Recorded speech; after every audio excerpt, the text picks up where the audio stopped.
Corporate दुनिया में आज हम बात करेंगे भारत के विदेशी मुद्रा भंडार में कमी, हिंदुस्तान एरोनॉटिक्स लिमिटेड के जीई एरोस्पेस के साथ बड़े सौदे और इलॉन मस्क के नए सैलरी पैकेज की। लेकिन पहले बात ट्रंप के छेड़े ट्रेड टैरिफ की।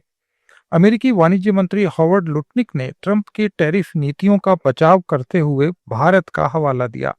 उन्होंने दावा किया कि राष्ट्रपति ट्रंप ने टैरिफ का एक कूटनीतिक हथियार के रूप में इस्तेमाल किया। इसके साथ ही भारत से रूसी तेल आयात रोकने का आग्रह किया ताकि यूक्रेन युद्ध को समाप्त करने में मदद मिल सके।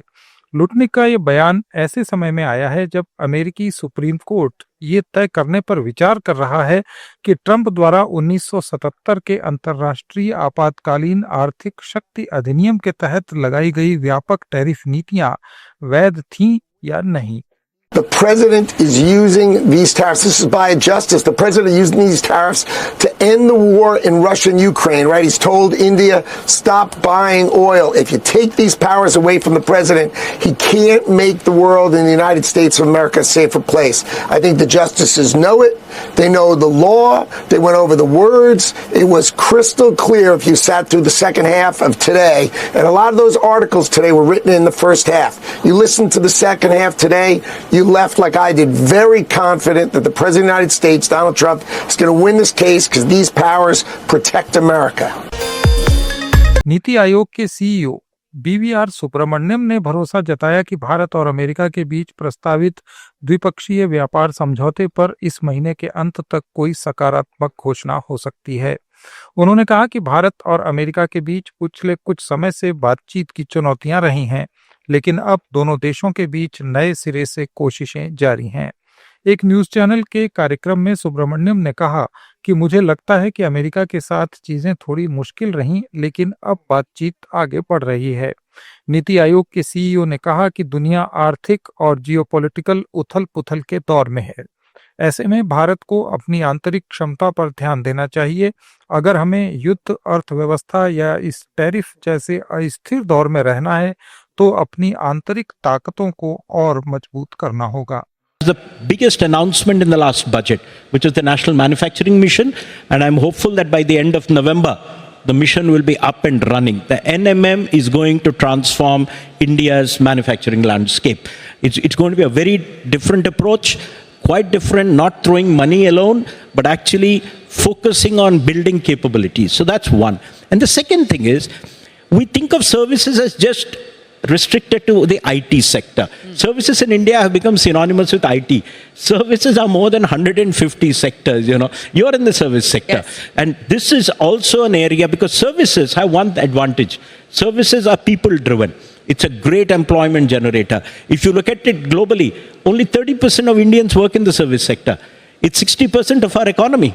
So this is where we need to grow, which means what? Education, healthcare, professional services, entertainment, transportation, all this tourism. This is huge. And I think we have barely scratched the potential. And that's the other area of focus, which means what? Services means people. Invest in their training, improve their talent, make them high-tech. And that's when you become global. So manufacturing and services and the transition from agriculture, I think are the big bets for India to become Viksit Bharat. Let me pick up. Reserve bank of India के ताजा आंकड़ों के मुताबिक 31 अक्टूबर को समाप्त सप्ताह में भारत का विदेशी मुद्रा भंडार 5.6 अरब डॉलर घट गया और 689.7 अरब डॉलर रह गया है। आरबीआई के अनुसार इस गिरावट की सबसे बड़ी वजह विदेशी मुद्रा परिसंपत्तियों यानी फॉरेन करेंसी एसेट्स और सोने के भंडार में कमी रही। रिपोर्ट के अनुसार विदेशी मुद्रा परिसंपत्तियां 1.957 अरब डॉलर घटकर 564.591 अरब डॉलर रह गईं। इन एसेट्स में डॉलर के अलावा यूरो, पाउंड और येन जैसी दूसरी मुद्राओं का मूल्य भी शामिल है। इन मुद्राओं में उतार चढ़ाव का असर कुल विदेशी मुद्रा भंडार पर पड़ता है। सोने के भंडार का मूल्य 3.81 अरब डॉलर घटकर 101.726 अरब डॉलर रह गया। हालांकि इसी दौरान अंतर्राष्ट्रीय मुद्रा कोष IMF में भारत की आरक्षित स्थिति 164 मिलियन डॉलर बढ़कर 4.772 अरब डॉलर हो गई। आरबीआई की ओर से जारी आंकड़े बताते हैं कि विदेशी मुद्रा भंडार में आई ये गिरावट अंतर्राष्ट्रीय बाजार में डॉलर के मुकाबले दूसरी मुद्राओं और सोने के दामों में हुए बदलाव की वजह से हुई है। रिजर्व बैंक के गवर्नर संजय मल्होत्रा ने कहा है कि भारतीय रिजर्व बैंक सावधानी से कदम बढ़ा रहा है, लेकिन अब समय है कि बैंकिंग क्षेत्र में संतुलित साहस और सुधारों को भी अपनाया जाए। मल्होत्रा ने कहा कि हाल के दिनों में बैंकों से जुड़े कुछ नियमों को इसलिए आसान बनाया गया है ताकि वित्तीय क्षेत्र में इनोवेशन और दक्षता को बढ़ावा मिल सके। हालांकि उन्होंने ये स्पष्ट किया कि सेंट्रल बैंक के पास गलत व्यवहार या जोखिमपूर्ण गतिविधियों पर लगाम लगाने के लिए पर्याप्त साधन मौजूद हैं। मुंबई में एक कार्यक्रम में बोलते हुए संजय मल्होत्रा ने कहा कि आरबीआई माइक्रो मैनेजमेंट नहीं करना चाहता।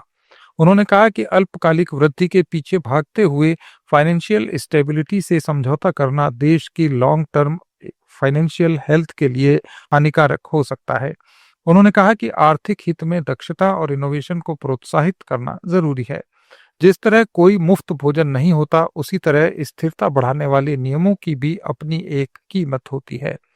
आरबीआई गवर्नर ने कहा कि बैंक के सभी कदम संतुलित और उचित हैं। उन्होंने बताया कि ये पूरी रणनीति उस मजबूत बैंकिंग प्रणाली पर आधारित है जिसे पिछले एक दशक में लगातार मजबूत किया गया है। उन्होंने कहा कि फाइनेंशियल स्टेबिलिटी आरबीआई की नीतिगत रूपरेखा की अटूट आधारशिला बनी हुई है। Proposals strive to attain that balance between the drive to innovate and grow on the one hand and the duty to protect. Moreover, in a rapidly evolving banking system underpinned by technological advancements of tectonic magnitude, no regulator can afford to situate the system at a point of time. The role of the regulator is to guide its evolution within guardrails that ensure stability, fairness, and resilience.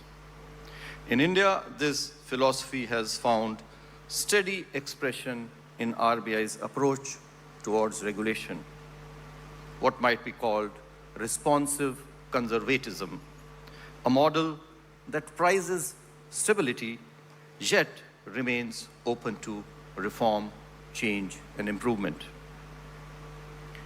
In this context, while all of you are aware, you are all veterans in this field, but I think it would still be germane to briefly recap the developments of the past decades in the financial system in which we have made huge strides, as you are all aware. SBI Tesla के share holders ने अपने CEO Elon Musk के लिए अब तक का सबसे बड़ा सैलरी पैकेज कुछ शर्तों के साथ मंजूर कर दिया है। ये पैकेज $1 ट्रिलियन यानी 83 लाख करोड़ रुपए का है। वोटिंग में 75% से ज्यादा शेयर होल्डर्स ने हाँ कहा, जिसमें मस्क के 15% शेयर शामिल नहीं थे। ये पैकेज अब उन्हें दुनिया का पहला ट्रिलियनियर बना सकता है। वेतन पैकेज मंजूर होने के बाद मस्क ने शेयर होल्डर्स को धन्यवाद दिया। उन्होंने कहा कि यह टेस्ला का नया चैप्टर नहीं बल्कि नई बुक है। एलॉन मस्क का नया $1 ट्रिलियन पैकेज उन्हें 2018 में मिले $56 बिलियन के पैकेज से करीब 16 गुना ज्यादा है। नया पैकेज 10 साल के लिए है। मस्क ने कहा कि रोबोट्स अब उनका सबसे बड़ा प्रोडक्ट होंगे।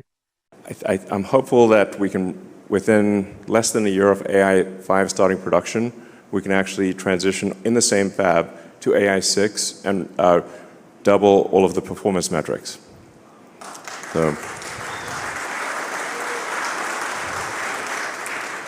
I'm super hardcore on chips right now, as you may be able to tell. I got chips on the brain. I dream about chips, literally. I can draw at least the broad brushstroke physical design of the AI5 chip by heart at this point. Corporate जगत के ये थे आज के कुछ updates. जुड़े रहिए let's mic के साथ।